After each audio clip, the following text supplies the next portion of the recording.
আসসালামু আলাইকুম। আশা করি সবাই অনেক ভালো আছেন। আজকে যে বিষয় নিয়ে কথা বলবো সেটি হচ্ছে কিভাবে ওয়াইফাই বিজনেস শুরু করবেন। ওয়াইফাই বিজনেস শুরু করতে কী কী ডিভাইসের প্রয়োজন, কত টাকা খরচ, এই বিষয়ে বিস্তারিত কথা বলবো। আশা করি ভিডিওটি শেষ পর্যন্ত দেখবেন।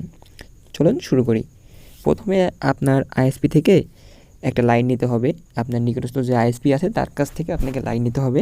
তো লাইন নেওয়ার জন্য আপনাকে প্রথমে যেগুলো কিনতে হবে, আপনাকে প্রথমে ফাইবার কিনতে হবে। আপনার আইএসপি লাইন যেখানে আছে সেখান থেকে ফাইবার নিয়ে আপনার বাসায় নিতে হবে। দেন আপনার প্যাসকোডের প্রয়োজন পড়বে। ফাইবারের মাথায় লাগাইয়ে অনুতে লাগাতে হয় এটা। এবং আপনার টিজি বক্স লাগবে। এটা ফাইবারের যে জয়েন্ট সেটা টিজি বক্সের ভিতরে থাকে। তারপরে আপনার লাগবে অনু, যে ফাইবার কানেকশন যেটি আসবে সেটি অনুতে আসবে এই পোর্টে, এবং এই পোর্ট থেকে আপনার যে কেবলটি বাইরে হবে সেটি যাবে আপনার মাইক্রোটিকের 1 নম্বর পোর্টে। তো তারপরে যেটি করবেন, আপনার মাইক্রোটিকটি সেট আপ করে নেবেন। যেভাবে সেট আপ করতে হয় এভাবে সেট আপ করে নেবেন। নেওয়ার পরে আপনি যেভাবে গ্রাহকদের লাইন দিবেন, তো মাইক্রোটিক সেট আপ করা হয়ে গেলে আপনার মাইক্রোটিক থেকে এই যে পরের 2, 3, 4, 5 যে কোনো একটি পোর্ট থেকে ল্যান কেবল নিয়ে যে একটি সুইচ দেখতে পাচ্ছেন, এই সুইচের যে কোনো একটা পোর্টে লাগিয়ে দিবেন এবং আপনাদের যত ইউজারদের কানেক্টিভিটি দিবেন এইখান থেকে দিবেন।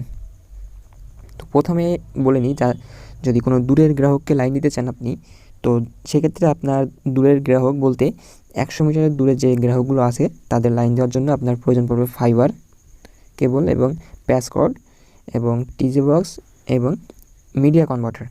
এগুলো আপনার প্রয়োজন। এগুলো কীভাবে কাজ করবেন, আপনার সুইচের এখান থেকে যে পোর্ট দেখতে পাচ্ছেন এখান থেকে কেবল নিয়ে আর যে 45 কেবল নিয়ে এই মিডিয়া কনভার্টার এখানে দিবেন এবং এইখানে যে পোর্টটা আছে এখানে আপনার ফাইবার কানেকশন যাবে এবং এক মাথায় একটি থাকবে আর অপর মাথায় আরেকটি থাকবে, এবং অপর মাথা থেকে যে কেবলটি বাইর হবে এটা ইউজার ইউজ করবে। আর যে ইউজারগুলো আপনার 100 মিটারের ভিতরে থাকবে তাদেরকে আপনি ক্যাট 6 কেবল দিয়ে কানেক্টিভিটি দিবেন।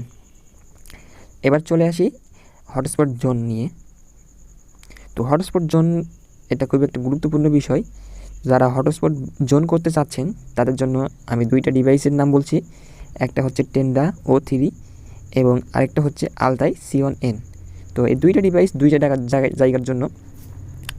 আপনি যদি একটি ছোট এরিয়াতে জোন করতে চাচ্ছেন, ধরুন একটা ছোট বাজারটা হয়তো 100 কি 150 মিটার এরকম বড়, সেক্ষেত্রে আপনি ইউজ করবেন টেন্ডা O3। আর যদি আপনার বাজারটা একটু বড় হয়ে থাকে সেক্ষেত্রে আপনাকে ইউজ করতে হবে আলতাই C1N। তো আশা করি বিষয়টা বুঝতে পারছেন কোন ডিভাইসটা কোথার জন্য। আপনার যেখানে একটু বড় এরিয়া হবে সেখানে আলতাই C1N লাগাবেন, অথবা আপনি চাইলে 2টা O3 লাগাইতে পারেন, আপনার ইচ্ছা। O3-র দাম আপনার হয়তো এখন 4000 থেকে 4500 টাকা নিতে পারে। আলতাই C1N 9000 থেকে 10,000 টাকা দাম নিতে পারে। আপনি চাইলে আলতাই না লাগিয়ে 2টা টেন্ডা O3 লাগাইতে পারেন।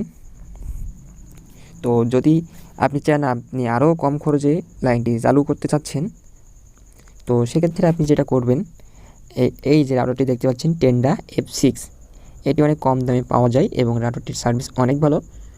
আপনি যেটা করবেন, এই রাউটার দিয়ে ওয়াইফাই জোন তৈরি করবেন।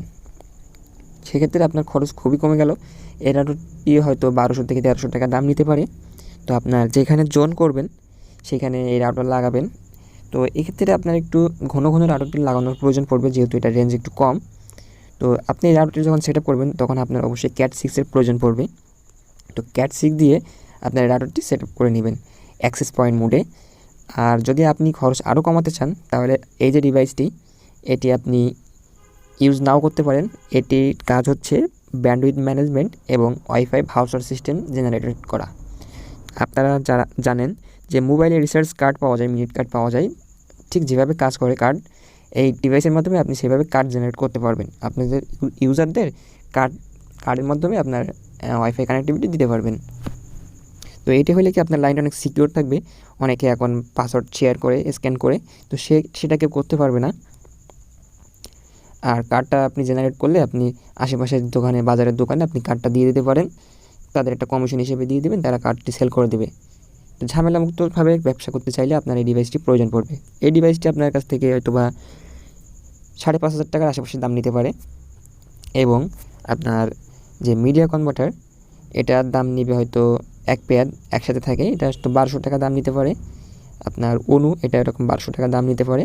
টিজি বক্স 50 টাকা মতো দাম নিবে। প্যাস কোড এটা আপনার কাছে 100 টাকা দাম নিবে। সুইচ এটা 800 থেকে 900 টাকা দাম নিবে। তো আশা করি বুঝতে পারছেন কোন ডিভাইসটা কোথার জন্য, কোথায় কোন ডিভাইসটি ব্যবহার করতে হবে। আর আপনাদের যদি এই মাইক্রোটিক ডিভাইসটা ইউজ না করেন, সেক্ষেত্রে আপনার ম্যাক ফিল্টারিং সিস্টেমটা ইউজ করতে হবে। এটি অনেক কষ্টসাধ্য এবং হিসেব রাখার একটা ঝামেলার বিষয়। তো যারা ঝামেলামুক্তভাবে বিজনেস করতে চাচ্ছেন, একটা বড় আইএসপি লেভেলের বিজনেস করতে চাচ্ছেন, যারা বড় আইএসপি যেভাবে বিজনেস করে, তারা মূলত এই ডিভাইসটি ইউজ করে মাইক্রোটিক। তাদের ডিভাইস অনেক বড় হয় কিন্তু এটা একটু ছোটো। এই ডিভাইসটিতে 256 MB র্যাম আছে। আপনি অনায়াসে কাজ চালিয়ে নিতে পারবেন, কোনো প্রবলেম হবে না। প্রত্যেকটি ল্যান্ড পোর্ট হচ্ছে গিগাবিট। তো আপনি অনেক অনেক বড়ো ব্যান্ডউইথ এখানে ইউজ করতে পারবেন, কোনো সমস্যা হবে না। তো আশা করি আপনারা বুঝতে পারছেন যে আপনাদের জন্য কোনটি করলে ভালো হবে। তারপরে যদি আপনি আমার কাছ থেকে কোনো কিছু জানতে চান, অবশ্যই কমেন্ট করবেন। কোনো কিছু বুঝতে যদি না পেরে থাকেন, তাহলে অবশ্যই কমেন্ট করবেন। আর ভিডিওটি দেখে যদি উপকৃত হয়ে থাকেন, তাহলে ভিডিওটিতে একটা লাইক করবেন আর চ্যানেলটি সাবস্ক্রাইব করে আমাদের সাথে থাকবেন। ধন্যবাদ সবাইকে, সবাই ভালো থাকবেন। আসসালামু আলাইকুম।